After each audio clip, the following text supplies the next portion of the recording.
नमस्ते मित्रांनो, लक्ष्मीच्या पावलांनी या मालिकेच्या होणाऱ्या 29 तारखेच्या भागामध्ये आपल्याला असं पाहायला मिळणार आहे की इकडे अद्वैत कलाकडे जातो आणि तिला म्हणतो, आत्तापर्यंत तू ज्या काही डिझाईन केले होते ते सगळ्यांचे हे घे पैसे आणि असे म्हणून तिला पैसे देतो।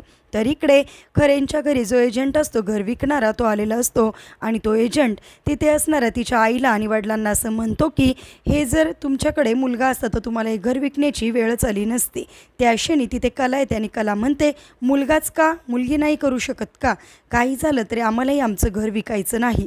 मी आहे कला दिनकर खरे, हे घर मी विकू देणार नाही, आम्हाला नाही घर विकायचं, तुम्ही जा इथून असं म्हणून त्या एजंटला हाकलून देते। म्हणजेच आता कला जे काही घराचं कर्ज आहे ते सगळं काही फेडून आता माहेरचं घर वाचवत असताना आपल्याला पाहायला मिळते। म्हणजेच आता कलाने माहेरी मुलगा म्हणून स्वतःला सिद्ध केलेले असते आणि आईवडिलांना मोठा आधार दिलेला आपल्याला पाहायला मिळतो। कलाच्या या पराक्रमावर तिचे आईवडील तर खुश असतात, त्याचबरोबर आता अद्वैतसुद्धा कसा खुश होणारे पाहणेसुद्धा इंटरेस्टिंग आहे। असेच मालिकेच्या पुढील अपडेट्ससाठी तुम्ही आपल्या रंजक मराठी चॅनलला नक्की सबस्क्राईब करा। थँक्यू।